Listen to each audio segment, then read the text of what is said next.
Hi, I'm Terry Dunne. I'm historian in residence with Clare Libraries for 2024. And for History Week in this year, we're looking at landscapes and how landscapes changed over the course of the early 19th century to the early 20th century. Um, and mostly, I think it'd be fair to say when we hear the word landscape, we think fields, mountains, the seashore. But urban areas, streetscapes are also a form of landscape, and that's what we're going to be hearing about. And today we have Lucille Ellis, a noted historian of Ennis, who's written a good number of books. Ennis at Work comes to mind for me personally, and she's going to be talking about the late Georgian streetscape of Bindon Street. Um, the builders of Bindon Street, the dwellers on Bindon Street, the interesting architectural features of Bindon Street, and also by coincidence, it sounds like we planned it, but it was actually a coincidence. Charles Harvey Bagot, who was a Kildare-born land agent in County Clare in the 19th century, was one of the main developers of Bindon Street. And he also features in Susan's talk on Thursday, because he later emigrated to Australia and had a copper mine there.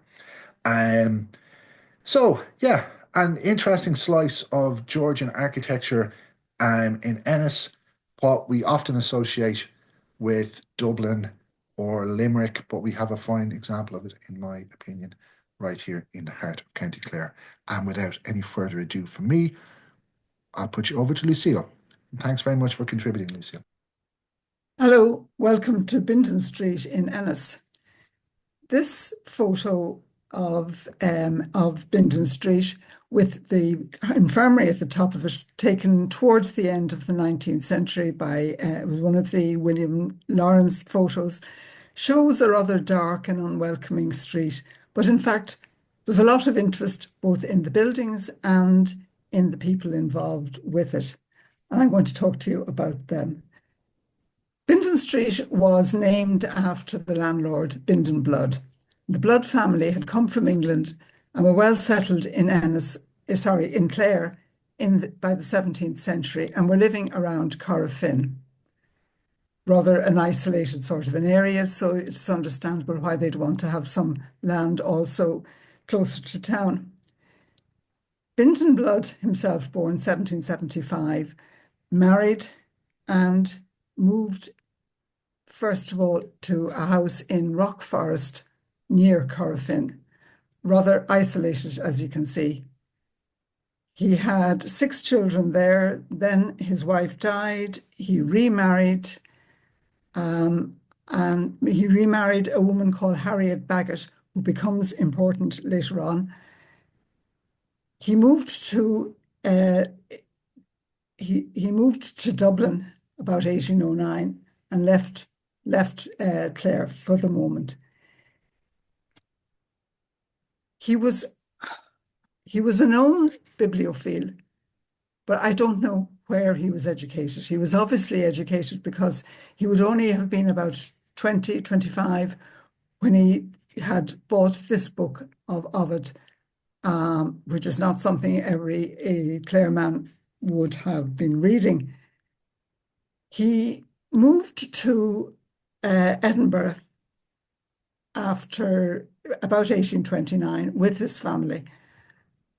And he became known for, pardon me, collecting books, but not merely just collecting books. He was, the story went, he collected books that he heard that somebody else wanted, and he was very much disliked. He gained the name of the vampire.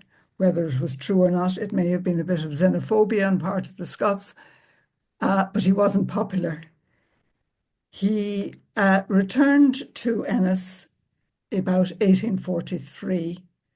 When he was in Ennis, he became well established again in Clare society. He became the deputy lord. He was deputy lieutenant of Clare, and he was a long-standing magistrate. He died in 1855, aged 80, And he, I'm almost positive, was buried in this mausoleum. It would fit the kind of character that he seemed to have been showing. I want a big, showy mausoleum to go.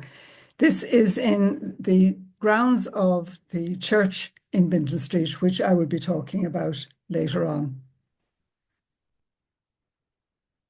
Now, Bindon was the landlord of this part of the north side of Ennis.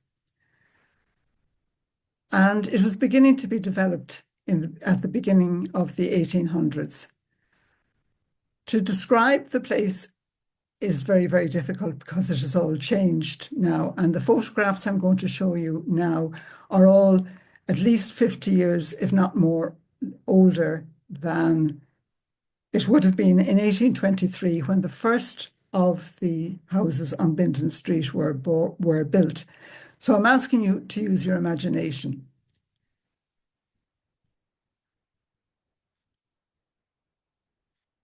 Sorry. You've come up Church Street, now Abbey Street. The Friary is on the right-hand side. You turn left over the bridge with the clubhouse on your left and head out, it looks like through the trees there, out into the countryside, up to the mills of Ennis. The first thing you would have seen was this house, Green Lawn. The photo on the left is as it is seen at the moment, with just the gable end facing out onto the road. The photo on the right is the frontage of the house when it was actually owned by the Sisters of Mercy as a boarding school for the girls. That would have been on the right-hand side. Just further on, there would have been the infirmary, which had been built about 1775. And beyond the infirmary were fields. Back at the beginning, this row of houses, now known as Harmony Row, at the time known as Newbridge Row, may have been built at this stage. If not, they were built very shortly afterwards. And finally, a little bit further out on the left-hand side again was the house of Springfield. That is all that would have been on this road. And the first house on Bindon Street was built just opposite the hospital, the infirmary. It was built, as I say, with the first house, and it is quite different to all the other houses on Bindon Street. It was built entirely of limestone. It's 3 stories, and unlike most Georgian houses, all the floors are of the same height, the windows are of the same height. It was built for an attorney called William Green, who was known as the largest and heaviest man of his time. He lived in this house with his wife, no children, presumably a few servants, but he must have been rattling around in it. He died in 1843, so he was only in the house 10 years before he died. The house was put up for sale, and it was described in the newspapers as having 8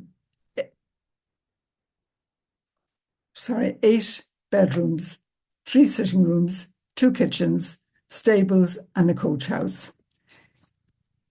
This building is now used by Casey's, the solicitors. And just inside the door, in a glass case, is this sketch map, which went with the lease for the house in 1844. Now, this map confused me sketch confused me for quite some time because it all appeared to be on the one level. But in fact, the dwelling house there on the left is one level. The fowl house, the cow house, the dung pit, and the stables were all at basement level.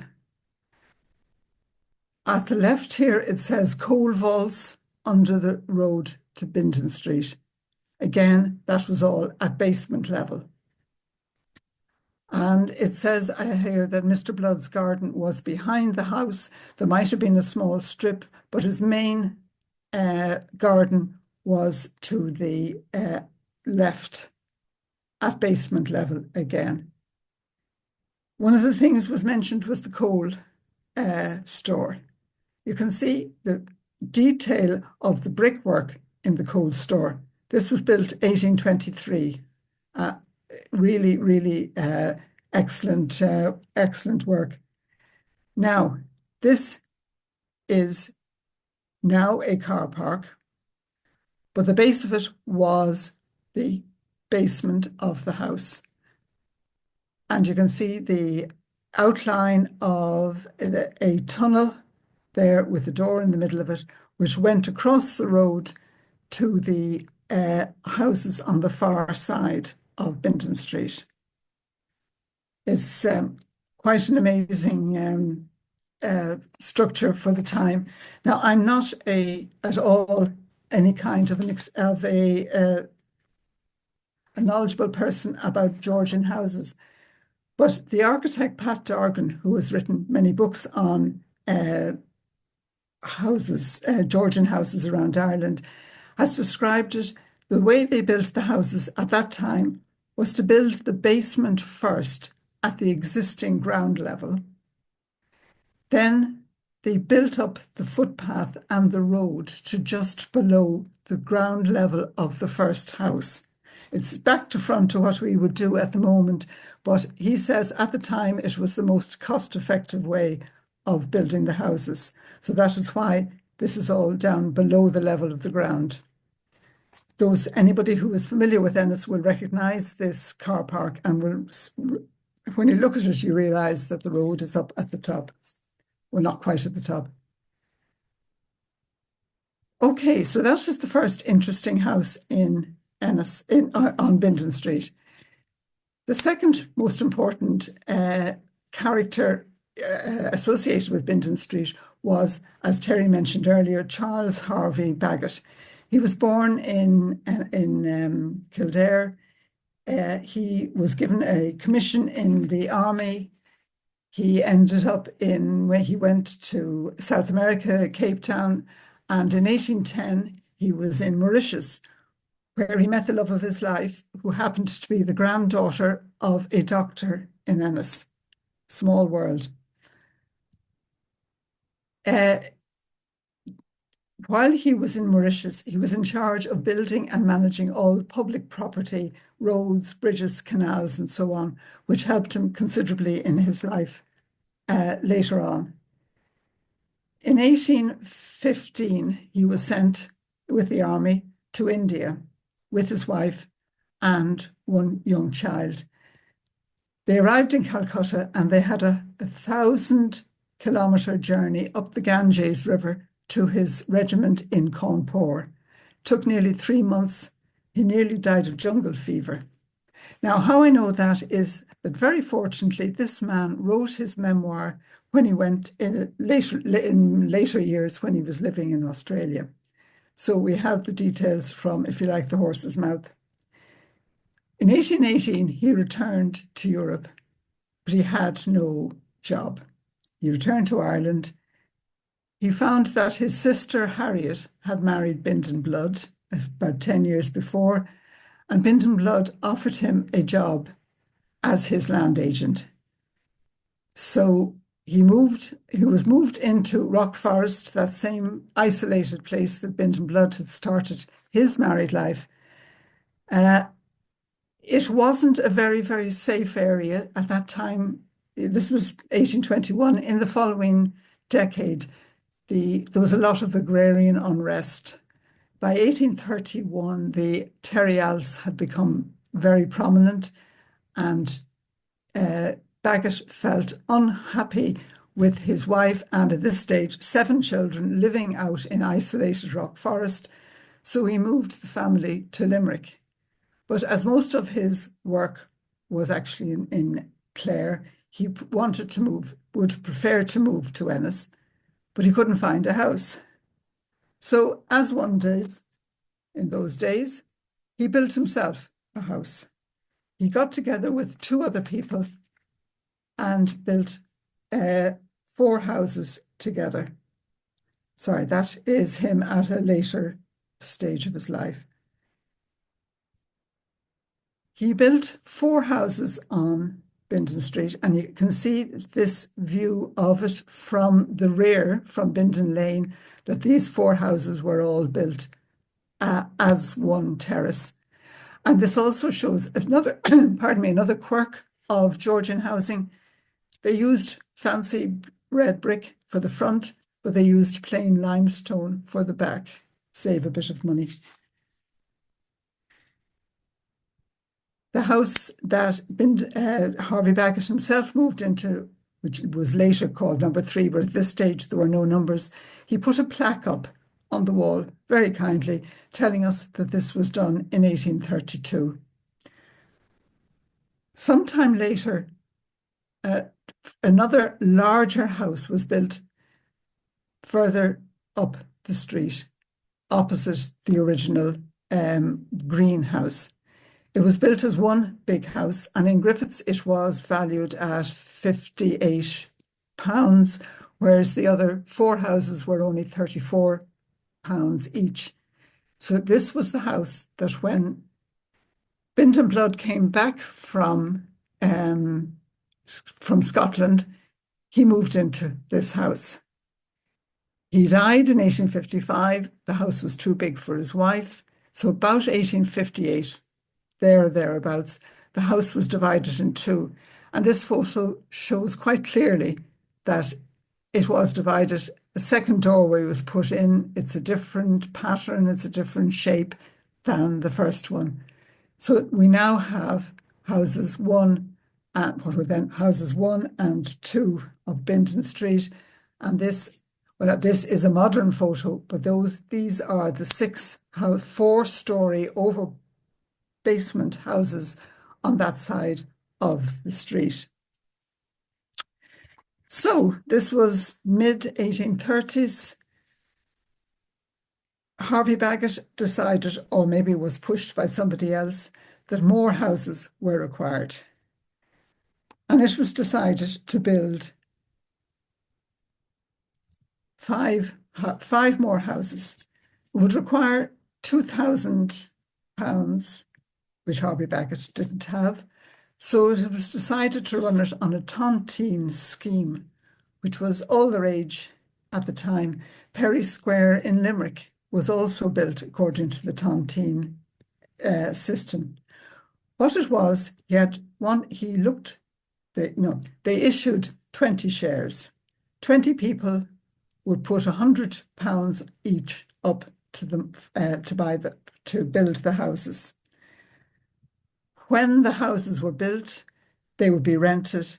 These subscribers would share in the rents and would be getting a continued income.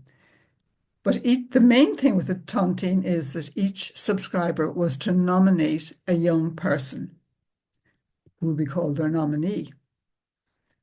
The 5 nominees who lived the longest would win the houses for their subscribers, or in fact, the heirs of the subscribers. So each of the subscribers would nominate usually a young family member.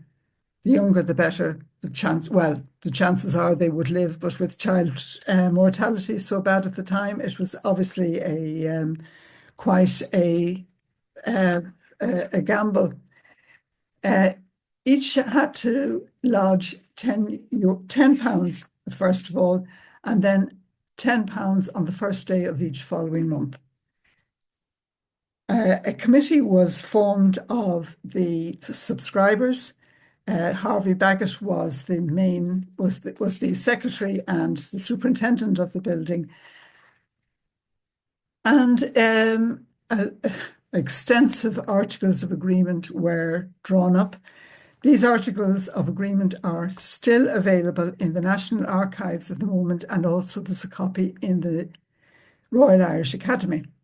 Now, this screen probably is not clear enough for you to see the details, but down the left-hand side is the name of all of the subscribers, where they were living, the name of their nominee, where the nominee was living, who the father of the nominee was, where he was living, the mother of the nominee, where she was living, and if she was a widow, who her last husband had been and whether she was alive or not. They went to a lot of detail in order to be able to really identify who the nominee was. This, when a nominee would die, then the subscriber would be knocked out of the scheme, would no longer receive any of the rents, and their share would be divided amongst the remaining subscribers. So as it went on, numbers getting smaller and smaller, until in 1794, the final, oh, sorry, I forgot. So of these nominees, 6 of them were landowners. Others of them were a captain in the Dragoon Guards. One of them was the Dean of Kilfenora, William Henry Stackpool. One was a magistrate, Joseph Tabito, who was from a Huguenot family who had come to Ireland many years before via Amsterdam. The county surveyor of the time was another subscriber. Michael Green, a brother of William Green, the attorney who was living in house number 1, was a subscriber. Interestingly, the name John Darcy was there, and I can only find, the only John Darcy I can find was the governor of Ennis jail at the time. He was down as a putative father of his nominee, i.e. she was an illegitimate child. The mother was dead at the time. Her name was Mary Murphy. As you can imagine, impossible to trace. There was also Michael McNamara, who was a builder and timber merchant. John Harley was a merchant and a brewer in Ennis. John Ryan was an iron merchant. James Byrne was a pawnbroker. And then finally, Charles Harvey Bagot himself had 2 shares. So the subscribers were a diverse group of people who lived in Ennis, perhaps indicative of those who had a bit of money, but also those who were willing to gamble that money as well. Interesting sort of people. Right, the final person to die, the 6th last nominee, was George William Stackpool in 1894. He was Stackpool of Edenvale House, just outside Ennis, but he was living in London at the time. Just 4 days later, the Clare Journal published a list of the remaining 4 nominee names, which indicates that there had been a lot of interest. People had been watching out who was dying. People read the death columns with great detail. I've been able to identify 3 of them. One of them was Harley, the brewer's daughter, Margaret. Robert Vere O'Brien of Dromoland didn't really need the money, did he? But his nominee actually was Queen Victoria, who, as we all know, lived a very long life. The 3rd one I was able to identify was Joseph Tabito, the son of the magistrate. And then there were 2 more names that I wasn't able to identify, and I don't know who their subscribers were. 2 of the houses were sold in 1897. The remaining 3 remained under, the lease was still held by the Tontine Company until 1927. So obviously they were not able to identify who the remaining 2 subscribers had been, which maybe was rather a waste.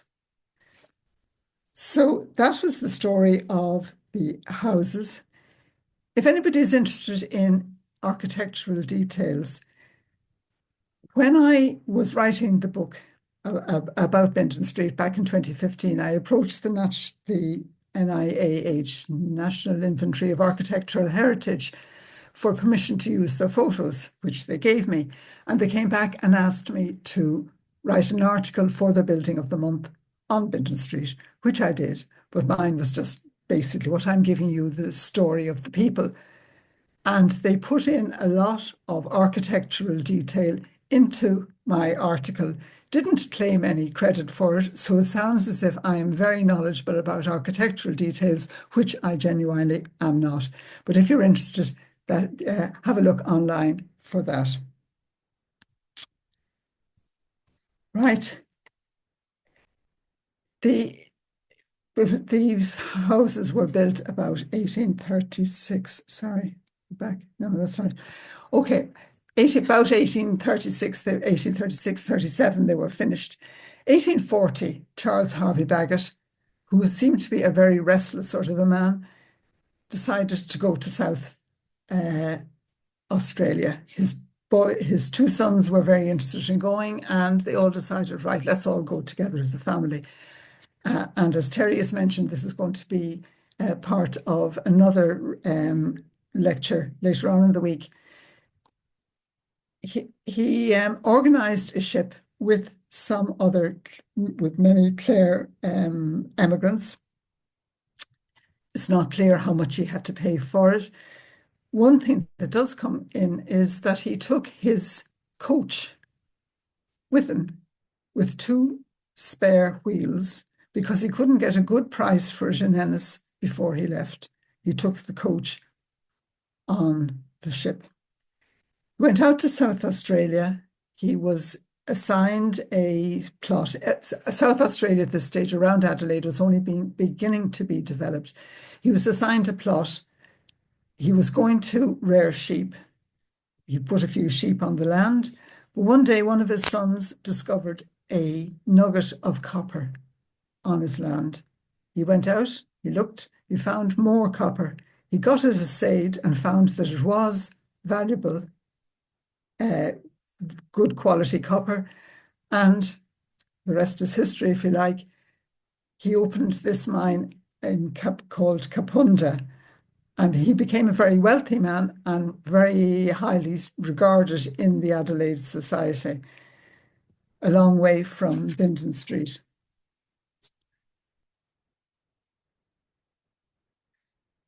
There were still 2 more buildings. Oh, sorry. Before he left, he wrote his memoir. And Australia is brilliant for developing the stories of their early settlers. This was published by the Pioneers Association of South Australia. There's a copy of it in the library in Ennis, which I donated. The next building to be built on the street was the Provincial Bank. It had been in operation, pardon me, it had been in operation in house number 5 since 1835, but in 1864 they decided they wanted their own big building, which they put up. The Provincial Bank became part of AIB in 1969, and this branch was closed in the year 2000, as AIB had another branch just around the corner in Bank Place. Between the bank and the houses of Bindon Street, there had been a garden. But in 1896, John Cullinan, a solicitor who was living in number 6, built what was probably his offices beside him. In 2000, that low building was demolished and a modern Georgian type building was built. But as you can see from that, it was still 4 stories over basement, but the size of each floor is different than it was in the original buildings. The next building and the last one for this street was St. Columba's Church. The Church of Ireland community had been in Ennis, had been meeting in the friary since the 17th century. That was on Church Street. It was in very bad repair. Twice it had been seriously damaged by lightning. It was also getting too small. But there were a lot of arguments as to whether they should move or rebuild or repair or whatever. But by the end of the 1860s, the church ecclesiastical commissioners who were going to fund at least 50% of the church urged them to actually go and move a site. Alexander Bannatyne of the mills offered them a site out at his mills at the end of Mill Road, and Bindon Blood offered a site of 3 roods 30 purchase at the western end of Bindon Street. And the church authorities decided that that was the more suitable site, being closer to town. They laid the foundation stone in June 1969 and was consecrated in November 1871. Under the foundation stone, there was put a bottle containing gold, silver, and copper coins that were then in circulation, and 2 newspapers and an account of the church. The church was built of limestone, 97-foot high tower with a lovely sounding bell. Its pièce de résistance, as far as I was concerned, was this rose window, which was donated by a descendant of Bindon Blood in his honour. The mausoleum was built in the was in the grounds of the church.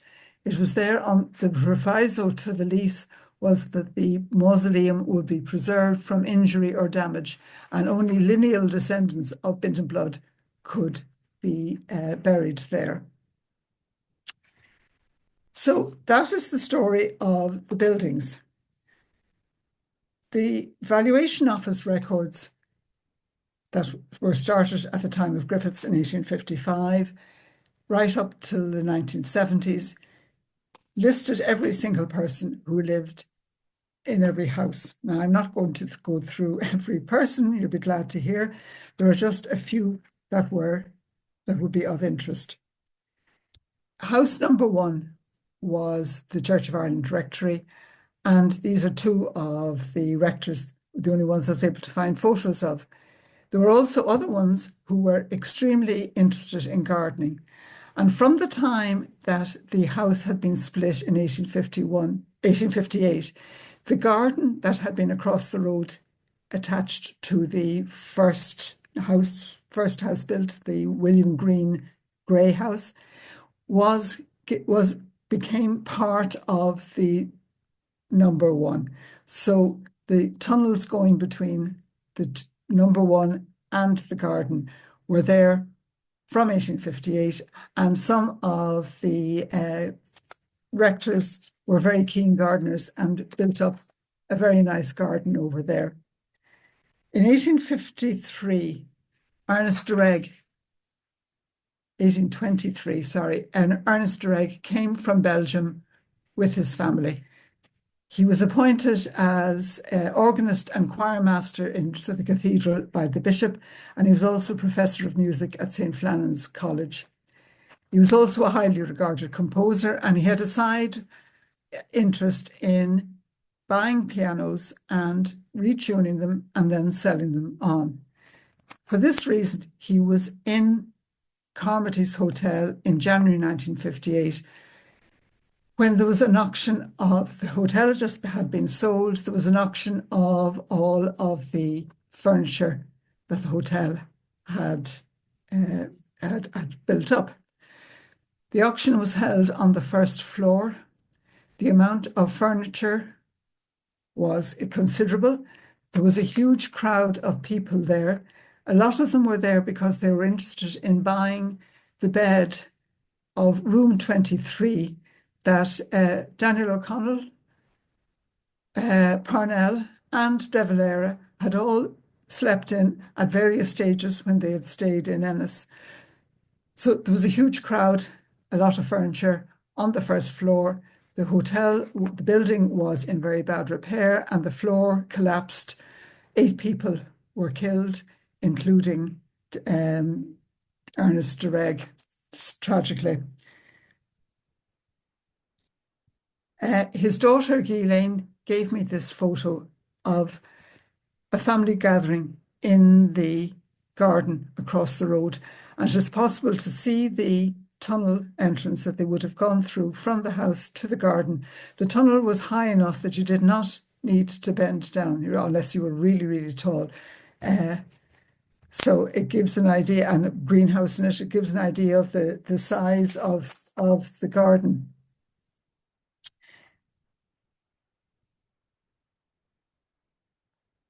That again, you've seen that already, the tunnel into the garden. Now, I went to see this house. I was fortunate it was empty at the time. And the one thing standing at the back that really made me think was, God love the poor unfortunate maids who had to carry coal buckets up to the top floor. This is a fireplace in a bedroom on the top floor, and carry the ashes down again several times every day. I really felt sorry for them. In the photo here of the inside of one of the rooms. The next house, number 2, didn't have tunnels going all the way across, but it did have a coal store and a coal hole. And the ingenious method of delivering coal in those times was there was a coal hole on the footpath outside the house with a grid that could be lifted up. When the coal men would come along in their horse and cart, they would empty the coal into this hole, which would come down through a hole in the ceiling of the coal hole, and it would be stored in there. This house belongs to solicitors at the moment, and they had hoped perhaps to store some of their spare material down here. That's why they had cleared it up. But unfortunately, it was too damp, so that didn't work.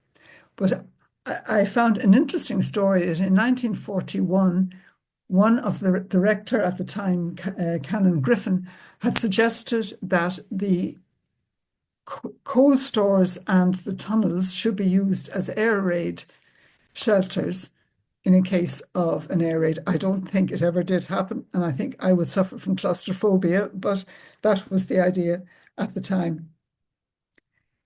Houses 3 and 4 at some stage, and I haven't been able to find out the exact date when it happened, the frontages of them were rendered, covering over the bricks. I don't know why, whether it did anything to stop dampness or whatever, but the 2 houses stand out on the street as not having the brick frontage that the other houses do have. House number 4 was taken in 1831 by a solicitor called Michael Killeen. And in 1836, his daughter Susan married Paget John Burke, who was the uncle of the future President Mary McAleese. President Mary Robinson, I beg your pardon. So it is one of Ennis's and my family's boasts that the family is connected to the Robinsons. Connected, not related. House 5 then had been the bank for a while. House 6 was a solicitor's for the best part of 100 years. No, not very exciting. Go across the road to the first of the Tontine houses, and we see that in 1931, Clare County Library opened in number 7. As you can see from the notice, they had very limited opening hours, but nevertheless they were there. And Dermot Foley, the librarian, lived in number 7, but he had to pay £25 a year for his accommodation. House 8, no, we don't need to go to House 8 yet. House 8 was lived in by a variety of people, but in 1904, the Rowan family, who were hardware merchants, moved in. The last living of the Rowan family was Rita, who died in the house in 2006, age 101, which meant that they were in the same house for over 100 years, the one family for over 100 years. The next houses, 9, 10, and 11, are now as one by one solicitor's firm, Houlihan's. He started in the middle house, and gradually, as the business expanded, he got the houses on either side of him. House 11 is there were one interesting person, family living there, Thomas Dunne, He was an inspector of schools for national schools. He arrived in the 1950s. Anybody of a certain age might remember Bunthús Cainte. He was the author at a later stage in the 1970s of Bunthús Cainte, but the family were living here in the 1950s, and unfortunately his son, aged 13, was home on holidays from school at the time, went to the same auction in Carmody's Hotel as Ernest de Reg, and unfortunately he was also one of the casualties. And finally, we're back at the house we started off in, which is now number 12. After the Greens left, it was taken by the police constabulary for a while. Then in 1864, it opened under the name of the Catholic University High School, which was an interim school between Fitzsimon's School in Springfield and St. Flannan's College, which opened later in Springfield. They were trying to keep it going. It didn't work very well. A later occupier was John Hill, who was an architect, and amongst his, he wasn't an architect, he was a civil engineer and county surveyor, and one of his buildings was this railway bridge near Lisdoonvarna, which I think is absolutely beautiful. And finally, Dr. Nora O'Dwyer was in charge of the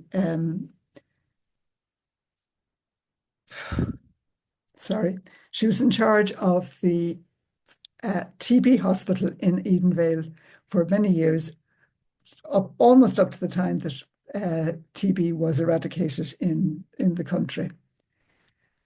And finally, if anybody would be interested in getting more details, that is the book that I wrote. It's no longer in print, but it is available in the library service, and there's a lot more detail about Bindon Street. Thank you very much. Thank you, Lucille. That was a fascinating talk, and it's wonderful to have all this information and knowledge filled in about a place that I walk past regularly, and it's a distinctive street. When you're looking at it, there's lots of stories. There must be lots of stories attached to it, and thank you for bringing many of those stories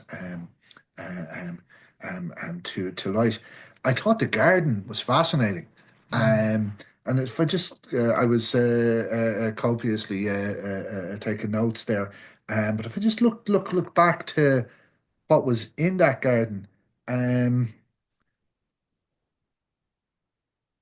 originally, what did they have? They had a fowl house, a cow house, a dung pit. Was there a Yes. piggery, or did I imagine that? No, there was no There was no piggery, piggery. I imagined the but piggery. there were stables. Yeah. So there So would have been like it plenty was of it dung. was it was it was it was almost like a small farm, It all, more than a garden. I was wondering how typical would that have been in Ennis at the time, or is that kind of reflective of a kind of what you're saying, and kind of being on the fringes of the town? You're almost going out into the countryside, like, aren't you? yes, but they had to be independent living. They needed to look after everything themselves. There were no major services provided, so they needed to look after their own dung and their own eggs and so on. Mhm. So, Yeah, but those sort of details aren't recorded, unfortunately. yeah. I think you're not going to. Well, you might see it perhaps listed if it was for sale or Mm, something like that, maybe, or the plans. You saw it on the mm, plans there, and it was also fascinating that when you had the later picture of the people going out through the tunnel into the mm. garden, they had a greenhouse there as Yeah, well, and that's in a much later period. That was the that was 1950s. Yeah, in the 1950s, that people were Yeah, still had these urban gardens. yeah. Yeah, and well, I suppose Bindon Street was would I be right in saying then was the most sort of high status um area of Ennis, or was there other areas that were comparable? And what was the re what when would you have a sense of what the rest of the town was like, or the Well, rest of the residential areas of the town were like in 1823 when the first house went on Bindon Street? yeah. Church Street would have been the place for the people who, the professionals and the well-off Okay, shopkeepers and so on. And the very wealthy people would have built houses outside of town. sure, sure, sure, But, sure. but Bindon Street became the place for professionals Okay, rather than wealthy people as such, you know. yeah, the landed elite and merchants might have been more in the sort of suburban villas Yeah, on the yeah, outskirts. Yeah, yeah, yeah. yeah. Um, and the other really fascinating thing is this Charles Harvey Bagot. Yeah, he really had an extensive maybe world spanning career. Really, so he was Mauritius, India, South Australia. Where Yeah, else was he in? yeah, yeah. Well, that's what if you joined the army, you saw the world, I suppose. Yeah, yeah. I'm very glad to hear that you donated his memoirs to the to Right. Clare Library's local studies, because I'm going to be having a quick look at it Mm, now. But I mean, that makes it like very much a connected history as well, because it's like it's Bindon Street, it's one street in Ennis, but in mm, some respects it was been shaped by a wider world, because this is a man who learned his trade in Mauritius, and later uh, you have a man living there from Belgium, and I'm sure there's other mm. connections there, just the ones that sprung to mind. So. I guess we'll wrap up now, but I'd just like to urge anyone who wants to find out more about Bindon Street to check out Lucille's book, which is available in your local library service. Thank Mhm. you, Lucille. Thank you very much, Terry.